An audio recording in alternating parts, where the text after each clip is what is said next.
So far, our exploration of the Grand Admirals has taken us through 11 of the original 12 appointees, and today we're going to have our first look at the final and most fleshed out member of that original dozen, Grand Admiral Demetrius Zaarin, the Grand Admiral who attempted to overthrow Emperor Palpatine. While Zaarin is the only one of the 12 to be killed before Endor, ultimately being replaced by his rival Thrawn, he outshines all of his original colleagues in appearances, and had a highly prominent role in the stories of the video games TIE Fighter and even X-Wing Alliance. Like the other original Grand Admirals, Zaarin was promoted to the position upon its creation during New Year's Fete Week 2 years before the Battle of Yavin. While several of his colleagues were appointed more for their political associations, like the fanatical devotee to the Emperor's New Order Ishin Ilraz, Zaarin's appointment was based not only on his merit as a military commander like Grand Admirals Joseph Grunger and Oswald Teshik, but also as a leader of technological research and development, a credential he shared with Grand Admiral Marcio Bach. Zaarin typically had little patience for the politics of the Imperial Court, and while this did not endear him to many other high-ranking officials, including some of the other Grand Admirals, he did tend to inspire loyalty in those under his command, and he had most importantly earned the respect of both Darth Vader and Emperor Palpatine. Soon after the Battle of Yavin, Zaarin was even joined by Palpatine in a tour of the Outer Rim territories, a tour which involved Palpatine meeting with future Grand Admiral Thrawn to evaluate the security of Endor as a site for the second Death Star's completion. Palpatine may have respected Zaarin, but his appreciation wasn't exactly mutual. Zaarin was fine with there being an Emperor, he just slightly disagreed with Palpatine on who it should be, and he planned to take the position for himself. While Zaarin's flagship was the Imperial Star Destroyer Glory, his primary base of operations was a research station creatively named Research, from which he acted as the head of new tech development. Zaarin hoped that this position would give him an advantage over Palpatine when he eventually decided to strike. Some, including Grand Admiral Thrawn, saw his hyper-focus on technology as a weakness in Zaarin's approach, and it was an element of Zaarin's personality and tactics that Thrawn would come to exploit in future confrontations between the two. There were also some complications in this hope of technological superiority in the form of one of his fellow Grand Admirals, Marcio Bach. Zaarin did a lot of work developing new fighter models, which we'll cover in a moment, but the most important research he believed would give him an edge was in the Vorknix project, where he was investigating the possibilities of a new hybridium cloaking device. Bach, he knew, was also working on the same problem, and if he had succeeded, it would have eliminated any advantage for Zaarin, meaning Zaarin would need to act quickly once he solved the problems with the cloaking to overthrow Palpatine. Shortly after the Battle of Hoth, he was in charge of developing several new TIE fighter models from his research station, beginning with the TIE Advanced, based on Vader's pre-existing TIE Advanced X1, as well as the TIE Defender, which was even more advanced than the TIE Advanced. Both of these projects depended on installing a small enough hyperdrive for them to be able to operate independently, and rather than develop one himself, he decided to steal it from a world outside of the Empire, Mylock 4, home to two species. The Habine, who attempted to cooperate with Zaarin, and the Narwhal, who weren't thrilled about their new hyperdrive tech being absconded with by Zaarin, resulting in several further skirmishes between both Zaarin and the Narwhal forces. I do plan to do a separate animated campaign video going over all of the battles of Zaarin's insurrection as well as some of these prior battles in the hopefully near future. This new hyperdrive tech had finally allowed for the completion of the TIE Advanced and furthering work on the TIE Defender. After a demonstration of the TIE Defender's capabilities to Darth Vader, Palpatine wanted to inspect fighter prototypes for himself. This period also saw the transfer of ace pilot Merrick Steele to Zaarin's facilities. Steele shared an interest with Zaarin in the development of the TIE Defender, but Zaarin also often pushed the pilot on political matters, not so subtly feeling out his position on a potential regime change, and even asking if Steele would be entirely loyal to him, to which Steele was always resistant and tried to hedge his answer to not imply that he would go against Palpatine, though he was given a position in an elite TIE Defender squadron by the Grand Admiral.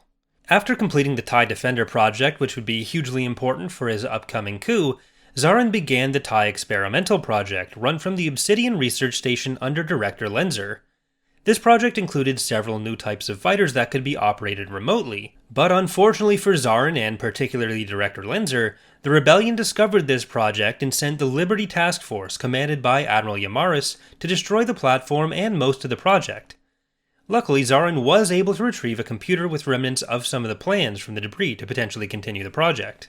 Despite these setbacks and the fact that his cloaking tech had not yet come to fruition, Zaarin finally decided it was time to strike against Palpatine.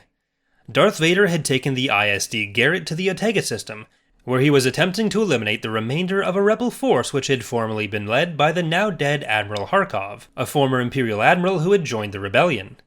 He requested aid from Zaarin's forces, but Zaarin had ordered the Corvette force he sent to attack Vader on their arrival instead, while his flagship, the Glory, went to Coruscant to capture the Emperor. Though Zaarin was unable to win over the loyalty of Merrick Steele, he had been able to secure an alliance with Emperor's Hand Arden Lyn, an ancient dark side user who had been dormant for nearly 25,000 years. She had been reawakened by some of Palpatine's Inquisitors, and went to serve Palpatine on the promise that he could resurrect her husband. She ultimately realized Palpatine was lying to her, so she decided to support Zaarin to exact her revenge. She led a strike force onto the Emperor's flagship, the Majestic, which included a Force-sensitive Gamorrean from Episode 6 named Thok, and a Force-sensitive stormtrooper named 17786, who was actually the child of another Grand Admiral, Nile Declan. All you really need to know about those two for this particular story is that the Masters of Terrascasi video game was super weird, and we'll just leave it at that. Lyn's strike force was initially successful at capturing the Emperor, and was in the process of moving him back to Zaarin's ship for execution when problems started arising. Vader had managed to overcome Zaarin and Harkov's forces at Ortega, and while the Garrett was too damaged to make it back to Coruscant, a small group of TIE defenders, including one piloted by Merrick Steele, was under Vader's command there. Vader took one for himself, and he, along with Merrick Steele, went back to Coruscant. Steele was quickly able to disable the shuttle carrying Palpatine. Vice Admiral Thrawn's ship also arrived, forcing Zaarin to retreat, having come incredibly close to successfully deposing Palpatine, though it's questionable whether that really would have meant he was in charge anyways. While that coup attempt had failed and Arden Lyn had gone into hiding, Zaarin still had a considerable personal empire, including a sizable fleet of loyalists, and he began wearing the Grand Admiral's uniform more than he had when actually under the Empire, where he had preferred to stick with the regular Admiral's uniform instead. Zaarin found himself in protracted skirmishes with Admiral Thrawn. His new strategy involved ironically destroying or at least incapacitating many of the stations responsible for manufacturing the fighters that he himself had designed. He was able to quickly shut down the production of TIE Advanced fighters, and was even able to force the Empire to abandon his former home research station in a series of assaults, severely limiting the production of TIE Defenders. He had hoped to destroy the station outright, however he was unsuccessful in doing so. Though some of these assaults on production lines were effective, his recurring conflicts with Thrawn had forced him to retreat to the unknown regions. And adding insult to injury, Thrawn had been fully promoted to Grand Admiral, replacing Zaarin in that position. Thrawn understood the importance of Zaarin's technological superiority, especially on the fighter side, so he had begun the development of his own starfighter to eliminate the advantage held by Zaarin's TIE Defender. This fighter was called the Missile Boat and was made in cooperation with Cygnus Spaceworks. Though this fighter type didn't appear in the X-Wing vs. TIE Fighter game, unused text files refer to it as, quote, the King Hell God Emperor Starfighter of Death, so it was, I guess, pretty good. Though he was now entirely out of the Imperial chain of command, Zaarin still maintained a network of loyalist spies in the Empire, monitoring developments on his prior Vorknix cloaking project in particular, and he learned of a new breakthrough on the project, prompting him to send a force to the Vorknix project base, attempting to capture the eponymous corvette, Vorknix, which was used as the testbed for the cloaking tech. Thrawn had sent Merrick Steele to lead the defense of the project in a missile boat, surrounding the Vorknix with mines to destroy incoming TIE defenders, and evacuated the base. Zaarin suffered heavy casualties, and the Vorknix managed to escape, once again seeing Zaarin thwarted by his Chiss replacement. His fortunes went from bad to worse as he failed yet again to kill the Emperor in an assault on a passenger liner in which the Emperor was traveling. He did manage to successfully capture a missile boat and learn the Emperor's plans to lure the rebels into a trap at Endor, but when he shared this information with his senior command staff, one of his few remaining captains, Nimura Din, stole the missile boat and attempted to warn the rebellion of Palpatine's plans, though he was killed by Vader before he could succeed. This still did mean that Zaarin was down yet another captain. From here, Zaarin shifted his attention to the production facilities for Thrawn's missile boats, knowing he couldn't beat them in outright combat. This campaign finally saw some military success for Zaarin, forcing Thrawn back into relying on older TIE models.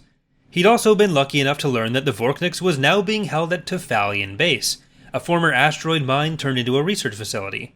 Zaarin struck the facility, successfully capturing the cloakable Vorknix and leaving the system. He thought he'd finally gotten the better of Thrawn, but there were two things Thrawn knew which Zaarin did not. The first was that Thrawn had planned for Zaarin to steal the Vorknix and had planted a tracking device on the corvette. When Zaarin arrived at his unknown region's hideout with the rest of his fleet, Thrawn soon followed with his flagship the Grey Wolf, the interdictor cruiser Corvus to prevent Zaarin from running, and other supporting craft. This battle quickly went against Zaarin, and the Grand Admiral sought to escape in the Vorkniks once again. He demanded that his techs re-enable the cloaking device and jump to hyperspace.